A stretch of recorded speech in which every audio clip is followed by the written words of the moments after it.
I just want to first give a very quick disclaimer that if you are someone that is suffering or dealing with domestic violence or an abusive partner, please seek help.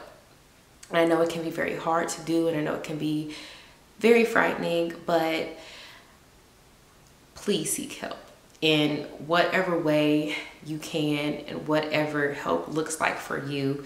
Please seek help. Do not allow yourself to remain in that type of situation with anyone.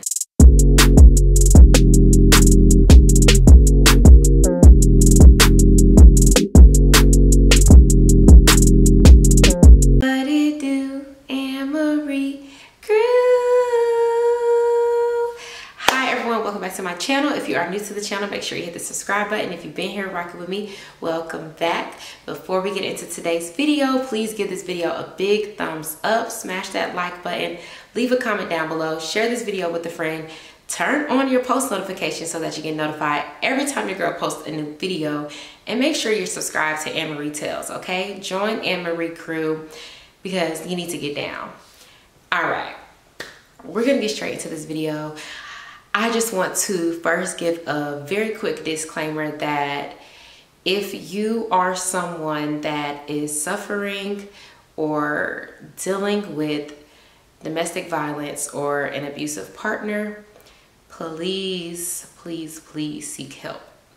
I know it can be very hard to do, and I know it can be very frightening, but please seek help in whatever way you can, and whatever help looks like for you.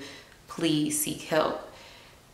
Do not allow yourself to remain in that type of situation with anyone for any reason. Not for a child, not because you love them, no reason, okay? Not because you think things are gonna get better. Do not allow yourself to remain in these types of environments or relationships with others. So that is a disclaimer. If you are currently involved in any type of domestic violence relationship, please, you don't have to leave a comment on this video, but please write me, please follow me on social media. All of my social media accounts are linked in the description in this video. Please reach out. Honestly, can't even tell you how many times I have tried to record this video. I've been trying to do this video since 2019. It's 2022 right now, okay? So please bear with me. I feel compelled, and I feel like God is calling me and telling me to share this story so that I can save someone. So I am sharing my story with you all, with the world, not for attention, not for sympathy, but simply to help someone. Even if this only helps one person, I just pray to God that it brings someone out of this type of situation. So this is going to be a different type of video. This is not your average video where I'm being playful, being happy, funny, giving you all some good advice. I am going to give some advice, but this is a very raw, real, and emotional video today. So be prepared. Okay, I am going to do my best to hold my emotions together throughout this video because I want to get through the video. I want to share my story with you all, and I want to touch somebody right here in this video. Let's begin. I'm going to be completely honest. I'm not going to mention any names other than myself in this story, and I will just say him for purposes of this video. I'm not making this video to bash anyone. I'm not making this video to blame anybody for anything. I'm always 100% wanting to take accountability for my actions and the role that I play in any situation in my life. Because as we know, it takes two people to have a relationship, right? So I'm not doing any of this out of ill intent or anger. I am literally just sharing my story because God called me to share this story with you all. I have this platform, and I may not have a super large platform, but I do have this platform. I created this platform, and I feel obligated to share this story. So I'm just going to give a background on how everything led up to what it became and where I am today. I was in high school when I first started dating my ex. That's what I'm gonna say, yeah. My ex, him, I'm referring to the same person throughout this story, right? So what I believe I was in ninth grade, freshman in high school when I first started dating him. Was so head over heels over this boy, and I just want to say things were good. Things were good. We were high school lovers, right? So the typical high school stuff is the things that we used to do. We would be together all the time. We would go out on dates. We would go to the movies. We would go to the mall. We would spend time at each other's house. If you know me and you know my parents, my family, they are not the type to allow a guy to be over my house. They're not those type of parents. They were never those type of parents. So yeah, it may have been a few times where they would let him come over, but most of the time it was a lot of sneaking around. And I mention this because it's very, very, very important within this story. So a lot of times we would go do things, but a lot of times I'd be over his house and be spending time with him, or I would be secretly spending time with him, saying I'm going to my friend's house or somewhere. Oh, when I started driving, it was a wrap. I was with him all the time. So definitely really, really, really cared about him. Loved him. Remind you, I'm a teenager. I'm in high school. I don't know no better, right? But definitely really cared about him. Loved him for sure. So we were together all throughout high school. All 4 years of high school, we were together. There were plenty of times where we were off and on. There would be other people in the picture. He'd be messing with someone else. I'd be messing with someone else. We wouldn't be together. I'd find out different things about different people and vice versa. That was what it was, right? But we loved each other. I feel like I can honestly say we loved each other. So, you know, as the years went by, a lot of things happen as you're growing up and you're in high school. You're experiencing so many different things. You're around different people. You're learning different things about yourself, about your body. So a lot took place over 4 years, right, of us dating. And we continued to date up until I did go off to college. So if you don't know, I went to Clark Atlanta for college. I graduated high school a year early, finished high school early, graduated, and worked all throughout my senior year. So I had a lot of free time, right? Had a lot of free time, but always planned and knew I was going straight to college once I graduated from high school. So, just a little background on the relationship and how it wasn't always toxic, I guess. We had a lot of great times, a lot of friends and family. Like we really enjoyed each other. We really experienced a lot growing up together. And I won't go too much into detail about all of that, but things were not always bad. I say that to say things were not always bad. But I think I want to say some of the very first times that the violence or the aggression started was when he was dealing with certain things within himself. There were things that he dealt with personally with his family, and obviously as a young man, a young black man, someone that may not have always necessarily been in the right places or around the right people. And I'm not bashing him at all, but I'm just saying all of this to say that at some point things were not okay anymore. And I think that a lot plays into that, right? A lot of traumas, a lot of negative environments, and just negative things, negative people that impact your life as you're growing up, as a little boy, as a teenager, growing into a young adult.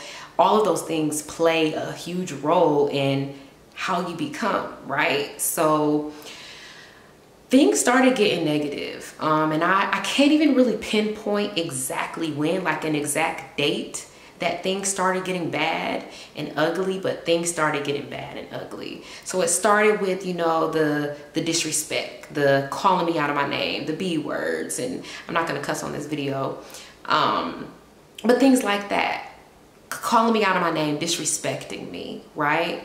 Those what we think are small in the moment that we can kind of look over, and we really don't understand that that's the beginning of the red flags, and that's the beginning of a cycle that will only get worse. So it started off like that. There would be disrespectful exchanges, and a lot of times I would, you know, kind of allow it. I may allow it sometimes, or other times I may just ignore him or not listen to him, whatever. I'm young, I'm a girl, I love him, you know, I want to be loved, and I feel like he loves me. So I feel like, oh, he's just mad, you know, thinking that that's okay. Even though I've never experienced that with my parents. I never heard or seen my father disrespect my mother ever to this day of 28 years on this earth, ever, never, ever. So even though subconsciously I knew better and I knew that wasn't right, I allowed it. So for whatever reason, right? So it started off like that. Then things started getting physical. There were times where he'd physically be putting his hands on me. There were times where he would physically put his hands on me. And like I said, my parents a lot of times did not know that I was with him. So a lot of times I'd be sneaking with him and sneaking him over my parents' house or sneaking to be over his house. And I think that the reason why certain things happened to me and I was put in certain situations with him is because I knew that that was not what I was supposed to be doing. If you had to sneak and do it, it wasn't supposed to be being done anyway. Things started getting physically abusive between us. There would be times where I like find out that he's messing around, or find out that he's communicating with other girls or things like that. And of course I'd be hurt, I'd be upset, and things would always get bad. Then things would always get bad. There would never be any accountability. It would just be lies. And then it would be, you know, it would be as if I was in the wrong, or like I shouldn't be looking through your phone, or I shouldn't be questioning you about certain things when girls are coming to me and writing me, and all these things, right, are happening. So we would physically get into altercations. There would be times where he would hit me, where he would push me. There was a time literally that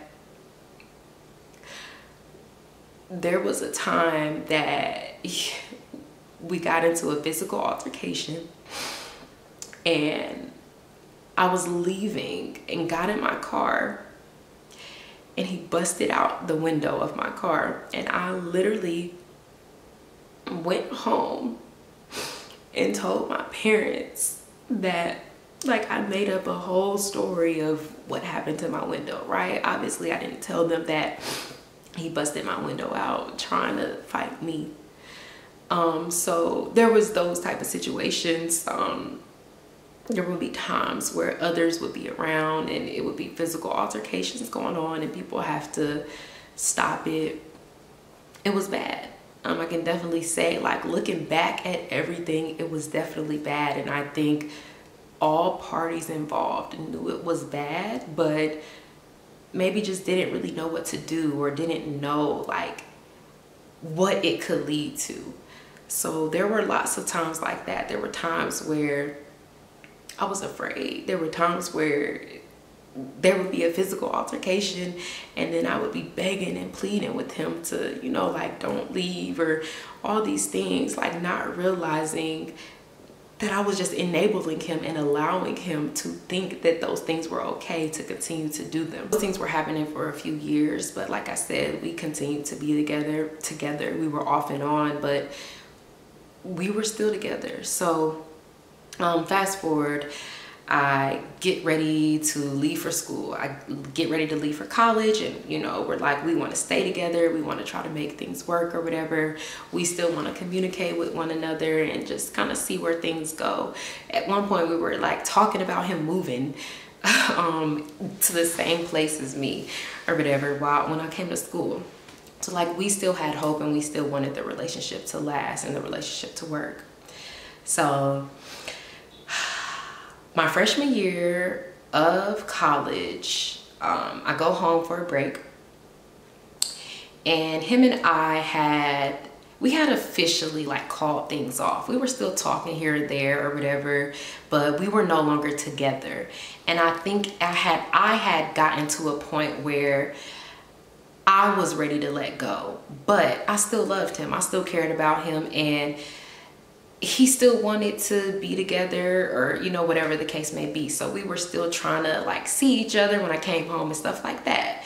So I'm back at home during a break from college, and I go spend the night at his house. Go over his house and spend the night with him, and for some reason, something inside of me told me that I needed to be done with him. So we start having a conversation, and I tell him, like, I don't want to be involved with you anymore. I don't want to do this with you anymore. A lot had transpired, you all, and I don't know if it was me moving or just God talking to me, telling me that I needed to get out of that situation. So that was going on, and literally the moment that I said that, all hell broke loose. He didn't want to hear that. He didn't want me to be done, and he didn't want me to leave. And literally that night changed my life forever. It's late at night. It's probably like 1 in the morning. It's like super late at night, right? We're arguing, all this is going on, and I'm like, okay, I'm just gonna leave. I want to go home. I'm done. I don't want to do this anymore. I'm done, right? So I try to get ready to leave, and he's taking my keys. He's like taking my bag. He's not letting me get my stuff. So now we're in an altercation. Remind you, I've never in my life experienced any type of physical domestic abuse in any capacity until this relationship. So he's like, no, he does not want me to leave. He's taking my things. He's taking my phone. Like, I have nothing. So I'm like, you know, trying to fight with him to get my stuff. And I finally leave. Like, I finally get out of the house, right? I don't have my keys. I don't have my bag. I don't have my phone. I have nothing, literally nothing. So I just take off. Like, literally go outside, down the steps, out of the house, trying to leave, trying to get away from him. And I start running. I just start running down the road. Like, literally running. I take off in the middle of the night, running down the road. Running down the road, you all. A few minutes pass by, and he comes driving right beside me, telling me, get in the car, you need to come back. You shouldn't be doing all this. You need to come back. Let's talk. Get in the car. I'm not letting you leave. All of these things, like literally dragging me back into the car. So, and I'm not far. I don't get far away. I'm like all the way on the other side of town. So finally I'm back in the car with him, and we get back to his house. And we're arguing, and You know, I'm trying to leave. I'm begging and pleading with him to leave. I just want to go home. I don't want to do this. I don't want to deal with this anymore. I don't want to be with you. I want to go. And he's not trying to let me get out of the car at first, but then I get out of the car and he's telling me to get in the trunk of the car. So I'm like refusing. I'm like, no, like, you know, I'm terrified. Why would I be in the trunk of your car? Why would you tell me to get in the trunk of your car? Like, I just want to leave. I'm okay. Like, I will walk. I will walk home. I just want to go. And so he puts me in the trunk of the car and he closes it. And I don't know how much time passed by that I was in that trunk, but it wasn't long. It was not long that I was in that trunk. And I'm hitting on the trunk. I'm begging and pleading, yelling and screaming for him to let me out.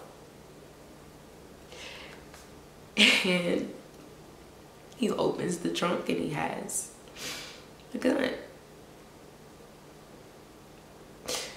And he has the gun pointed at me when he opens the trunk up. So I immediately, my instincts just immediately told me, like, push the gun. Push the gun and just get out of this trunk and run. That's what I did. I pushed the gun and I got up and I ran.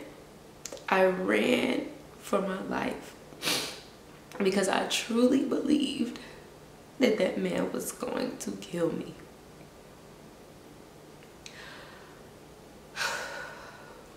So I'm running in the middle of the night with nothing, no phone. I don't even think I had all of my clothes on, no shoes. Like, I'm running for my life.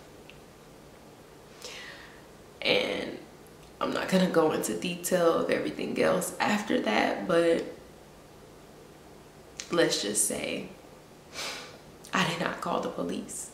That is definitely still something I regret to this day, because I feel like I allowed him to think that what he did was okay. But I finally get around people and they see me and they like I'm bruised up. I have scratches and stuff all over me. And they call the police. They call the police. And he goes to jail.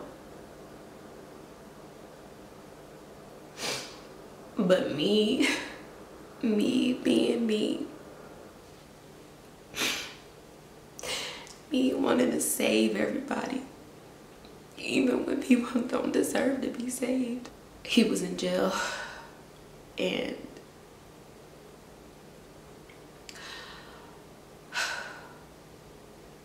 this was everywhere, guys. Like, this was on the news. There were people that were making jokes about it and thought it was like not true and thought it was made up. But this really happened. Although he went to jail, I decided to call the detective. I told him I wanted to come down and talk to him, that I needed to tell him something about what happened. So I go and talk to him, and I tell him none of it happened, that none of it was true. I tell him none of it was true. And he tells me, he literally says to me, do you understand what you're saying right now? I know something happened to you. I saw you. I know something's wrong. And I just refused. I'm like, no, it wasn't true. I made it up. And he tells me, you're gonna have to go to jail. Not knowing at all that when I went down there to try to recuse him and help him, that I would be putting myself in danger and getting into trouble myself. Because I'm a teenager. I don't know any better, right? And I didn't tell my parents what I was doing. I didn't tell them. And this is like the biggest life lesson for me, because when you do things that you have no business doing, bad will always come from those actions. So I had to go to jail. I went to jail. And what I went to jail for was a felony, reporting a false statement, because he went to jail for something that I later said never happened. So now I'm in jail. And yeah, I wasn't like in the actual cell or anything. I was in a holding cell for what, maybe an hour, and I got out. But that was the biggest life lesson for me. When I rode in the back of that police car and had handcuffs on me, the loss of freedom, the thoughts that were going through my mind were crazy. So confused. I knew nothing about making a false statement. I knew nothing about this being a crime. I knew nothing. I thought I would go down there and say this and he would just get out of jail and it would all be over. That's truly what I thought, because I didn't know any better. I was ignorant. I was ignorant. And I didn't seek any guidance from my parents or my friends or anyone. I just did it. So I got out of jail, and the detective knew that it wasn't true. He knew. But even though he knew it wasn't true, he still had to take my word for it, because I came down there and reported it and said none of it happened. Wrote a statement and everything. So I get out of jail, and a few weeks later there's a court hearing, and you know, he wants me to show up, he wants me to talk, he wants me to testify, and I refused.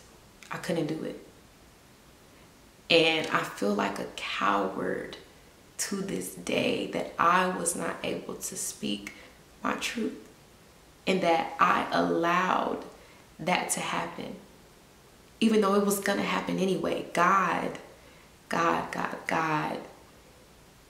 always has your story written out for you before you even make it onto this earth. So I refused to testify. I did not testify, and the charges were dropped. The charges were dropped. There was a protective order, and we weren't supposed to see each other, but we still saw each other for a little bit of time after that. And then it was completely done. And then there was a lot of apologizing and sympathy from him that I just couldn't work through. I couldn't accept. I didn't know how to feel. Because on one hand, I felt like, forgive him. He didn't mean this. He wasn't gonna kill you. He wasn't really gonna shoot you. But on the other hand, it's like, but he was. And he could have. And he was this close.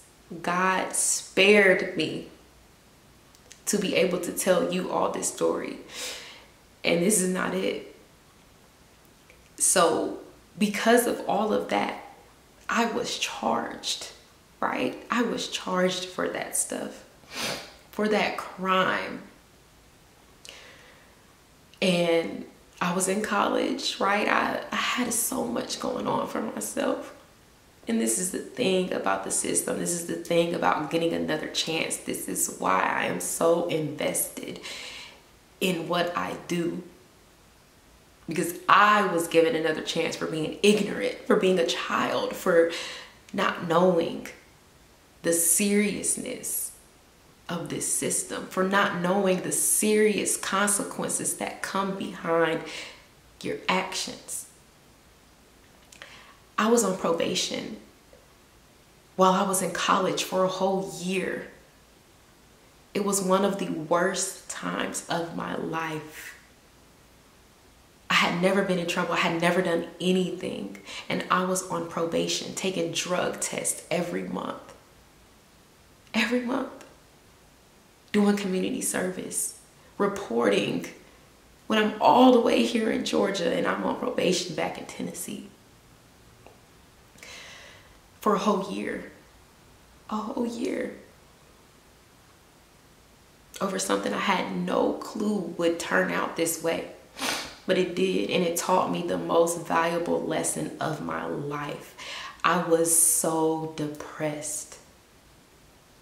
I literally went from making A's in college to C's, straight C's, partying, drinking, smoking every single day. Every single day. It wasn't until my junior year that I snapped out of it, and I'm like, oh wait, Randy, like, this is not what you came here for. This is not what you are called here to do. You got to get it together. And I speak about all of this because domestic violence has a long-lasting effect on your life. Another reason why I'm making this video is because I never really healed. I never got therapy. I never talked to anyone. A lot of people never even knew that this happened to me. Never even knew. And the people that did know, I kind of brushed it off like it was nothing. I truly believed that as time went by, I would heal and everything would be okay. But honestly, the complete opposite has happened.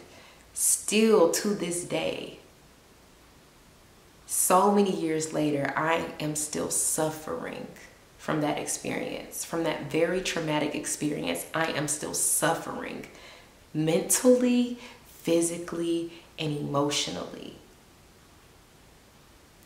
And I've allowed for the abuse that I experienced to carry on with me in my life, in my relationships. And I think for me,